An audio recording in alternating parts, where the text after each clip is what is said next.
Bienvenidos a un nuevo capítulo para el canal de Enfrentados. El día de hoy estaremos poniendo término a esta miniserie que he creado en el canal, en donde he ido narrando y comentando cada una de las películas que conforman la trilogía de Baztán. Esta es una serie de películas que se basan en los libros escritos por Dolores Redondo, que comienzan con la primera película llamada El Guardián Invisible, que se estrenó en el año 2017, continúa en una segunda parte con El Legado en los Huesos, que comenté el día de ayer, y que se estrenó en el año 2019, y finalmente esta trilogía concluye con la película que estaremos comentando el día de hoy, que es Ofrenda a la Tormenta, estrenada hace pocos días en Netflix. ¿Ok? Las tres películas de esta trilogía están dirigidas por la misma persona, que es Fernando González Molina, y en ambas películas vemos la historia a través de su protagonista, que es Amaya Salazar, interpretada por Marta Etura. En sí, esta tercera película me deja un tanto desconforme y a lo largo del video te voy a comentar por qué en realidad no me gustó tanto o no cumplió mi expectativa esta tercera película. No sin antes recordarte que te suscribas al canal, actives la campanita para que estés siempre atento a cuando se estrene un nuevo video en el canal y le des like si al final de cuentas te gusta este video y el contenido que estoy subiendo día a día. Entonces ahora comencemos con el análisis de esta película. Haciendo un breve resumen de lo que son las películas anteriores, como para entrar en contexto, en la primera película nos narran básicamente una investigación policial encabezada por el personaje de Amaya, respecto a una serie de chicas que aparecen en torno al río Baztán de manera misteriosa, dado que aparecen totalmente desnudas, rasuradas, muy bien peinadas, etcétera, pero sin presencia o sin evidencia de algún abuso sexual, sino que son casos medios extraños, ¿ya? Que siguen un cierto patrón quizás de un tanto ritualesco, si se quiere, y al final de lo que es la primera película se logra determinar quién es el psicópata o el asesino de estas chicas. ¿Okay? Luego vemos una segunda parte que continúa la historia un par de meses posteriores a la primera película, en donde Amaya logra tener un hijo, ¿ok? Y comienza una investigación que en principio se toma como un caso totalmente aparte, pero que luego se va a lo largo de la segunda película descubriendo que tiene relación con el caso de estas chicas que iban apareciendo muertas, que es en particular la desaparición o la muerte de bebés recién nacidos o que tenían una muy corta edad, ¿ya? Y estos hechos se va a ir desprendiendo que se prolongan durante años en este pueblo de Navarra, en España. ¿Okay? Y al final de la segunda película, nuevamente se logra determinar, por así decirlo, quién sería el responsable de la muerte de estos bebés. ¿Okay? Entonces, dado ese escenario, nos presentan esta tercera parte y conclusión, puesto que si bien en la segunda se determina que la mamá o la madre de Amaya guarda una cierta relación con estos casos de asesinato de bebés, hay algunos cabos que quedaron sueltos que al final de cuentas dan pie a esta tercera parte. Por lo tanto, aquí la investigación nuevamente continúa con más casos de bebés que han ido desapareciendo.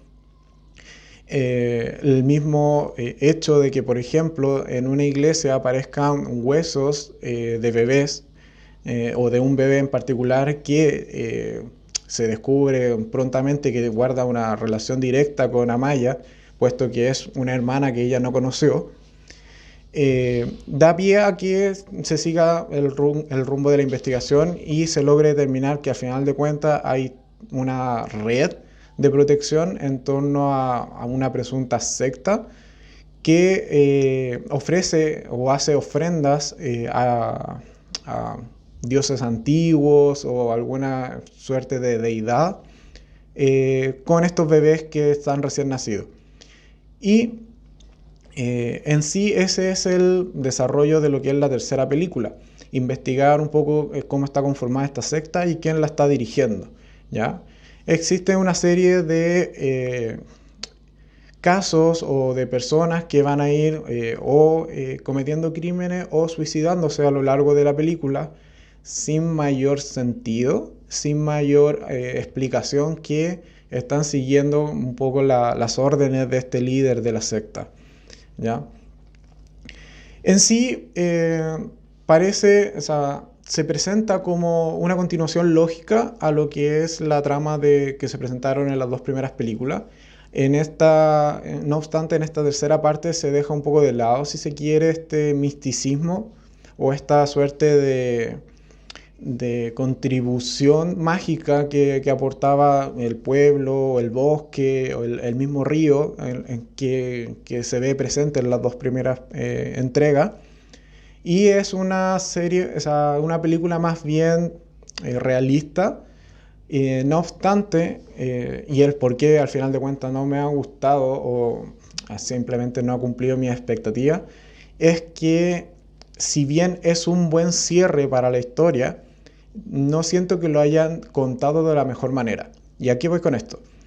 A lo largo de la película, que de por sí, para hacer una tercera parte, diciendo que es el final de una trilogía, se esperaría quizás que fuese la mejor de todas las películas. ¿En qué sentido? En que haya más intriga, más emoción, que se rompan ciertas reglas quizás que se hayan planteado anteriormente. Un poco lo que se espera o lo típico, lo tradicional de una tercera parte. No obstante, vemos que el ritmo de la película es lento, igual que el anterior, lo cual no es malo mientras lo que te estén contando sea interesante. Y ahí es donde hay un pequeño o un primer problema con la película, que los casos, como no están ocurriendo en situ, sino que son casos históricos, al final de cuentas me quedaba un poco la sensación de, ok, están investigando muerte de varios niños a lo largo de la historia del pueblo, bien, pero si lo descubren o lo logran resolver el caso, ¿cuál es la implicancia? ¿Cuál es la importancia de resolver ese caso? En realidad no tenía ninguna importancia, porque muchos de esos casos habían ocurrido años antes, ¿ok? Entonces, desde ese punto de vista, es una historia que es irrelevante y que en sí no siento que tenga el peso para conducir toda la trama de la película. Primer punto. Segundo, que si bien que es un hecho que a la vez o que destaqué de las dos películas anteriores, que era el bien uso o el buen uso del recurso del flashback. En esta tercera entrega no hay ningún flashback, entonces si bien están investigando casos que son antiguos, no me dan ninguna perspectiva o visión de lo que pasó en el momento, por último, como construcción de tensión, como construcción de atmósfera, sino que simplemente te lo van contando con la evidencia, con las fotos, con los documentos que se sacan de la manga, pero en ningún momento te sientes interesado realmente por lo que pasó, por lo que digo. O sea, sí, hay varios casos de niños que han ido desapareciendo o de familias que han ido matando a sus hijos producto de esta secta, pero no tiene mayor peso en la historia, puesto que el único instante en donde confrontan a una persona que aún está viva y que tuvo relación con eso, queda en la nada, queda absolutamente en nada.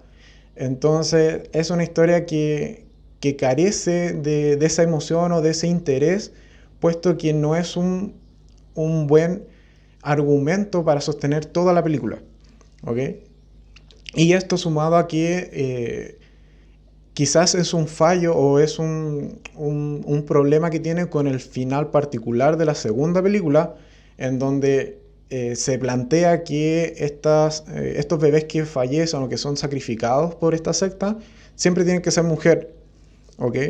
Y Amaya tiene un hombre, o sea, tiene un niño varón, por lo cual ni siquiera el argumento o el plantear que su hijo pueda estar en peligro es válido, ¿ya? Porque ya te lo rompieron al final de la segunda película.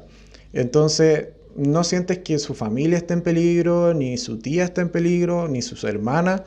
Simplemente es un caso más del pueblo que podría haber sido cualquier otro caso, pero que tiene la particularidad que está relacionado con los hechos que vivió un par de meses antes y sería, ¿ya? Desde ese punto de vista siento que se desaprovechó mucho lo que se había logrado construir en la primera película con este halo de misticismo dentro de este pueblo rural en el norte de España. Y en la segunda que había esta suerte de secta que se aprovechaba, por así decirlo, de este misticismo y que era un beneficio real y palpable, ¿ya? No era solo imaginación o eh, palabrería de este líder que manejase esta secta, ¿ya? Y en cambio en esta tercera entrega, si bien logran investigar esta organización, logran también determinar quién es este líder de la secta o el por qué hacía lo que hacía. Al final de cuentas, te lo podrían haber contado en media hora y el resultado hubiese sido exactamente el mismo.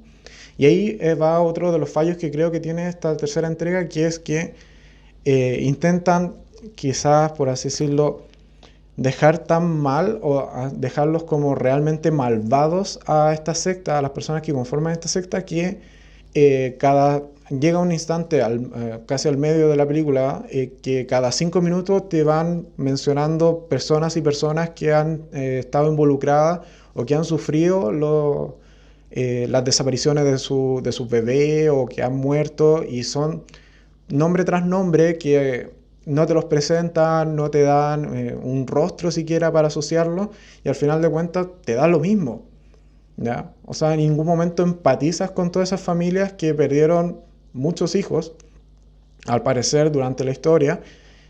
Tampoco te interesa realmente el por qué, por ejemplo, los miembros de esta secta, solo con una llamada de teléfono, son capaces de suicidarse, aun cuando y a varios personajes les pasa que no quieren hacerlo, pero se sienten de alguna manera quizás obligados, pero no te explican el por qué. O sea, cuál es el poder de este líder, no te explican el por qué. Y finalmente, el fallo que para mí es principal dentro de esta película es que durante la parte uno y la parte 2, el gran villano que está ahí detrás en la sombra y que al final de cuentas te da los mejores momentos de tensión, sobre todo para el personaje de Amaya, es su madre. Y en esta tercera película casi no está, y los momentos que está son realmente absurdos. O sea, todo el peso, si en la primera película y la segunda me construyes un personaje realmente despreciable, que lo crees capaz totalmente de cometer todos los crímenes que te van a plantear durante esta tercera entrega, y resuelves ese personaje de una manera tan absurda como ocurre en la tercera película, realmente es decepcionante. O sea, casi que cuando ocurre la escena de la madre, lo primero que me pregunté fue como, ¿para qué? ¿Para qué me planteaste entonces que la madre era casi el supervillano de toda la trilogía, siendo que no tiene ningún peso finalmente en la historia, ¿ya? Entonces yo creo que desaprovechar ese recurso es lamentable, porque la construcción de este personaje, en particular, como señalo, de la madre, en la primera y la segunda entrega, está súper bien hecho. Aun cuando es un personaje brutal, despiadado, con la ayuda de los flashbacks que a la vez en su momento está bien construido y te lo crees. Te crees que ella es de esa forma, e incluso le llegas a encontrar un sentido al por qué hace las cosas como las hace.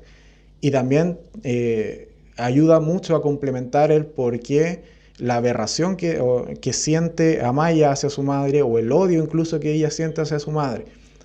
Y posteriormente en la segunda película, sobre todo, es el miedo, esa sensación de persecución, de no saber dónde realmente está su madre, es lo que es el nivel de atmósfera que logra crear este personaje, pero que en la tercera parte lo deseches totalmente, no tenía ningún sentido. Y el villano que termina siendo en esta tercera entrega, te lo ves venir desde el minuto uno y, y desde ese instante ya casi que, al menos en mi percepción, yo ya me predispuse a que no me iba a terminar de gustar la tercera entrega, porque no me parecía un villano sustentable, o que más que sustentable es que no tuviesen el tiempo en una sola película de construirme un villano tan bueno como lo habían hecho ya con la madre en las dos películas anteriores.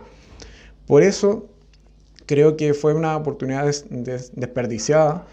Si querían cambiar al final de cuentas el villano y dejar o plantearte un nuevo enigma o un nuevo caso, habían otras formas de hacerlo. En mi opinión, hubiese eliminado varios minutos de estos casos adicionales que fueron apareciendo de la nada.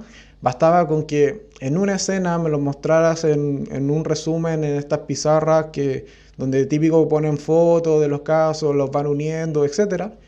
Bastaba con una escena de eso, más que todas las conversaciones, todos los papeles hacia allá, papeles hacia acá, fotos para allá, fotos para acá, que al final de cuentas terminan gastando minutos de la película, en donde efectivamente eran minutos que si querías plantear un nuevo villano, lo podrías haber construido de mejor manera. Así que eso. Lamentable que haya terminado así, desde mi punto de vista. Las dos primeras películas eran bastante mejores que esta tercera entrega. Sí cierra completamente, al menos dentro del universo que construyeron. Es un final cerrado de lo que es la historia, pero puedo aceptar que sea ese final si me lo hubieses planteado de mejor manera, ¿ya?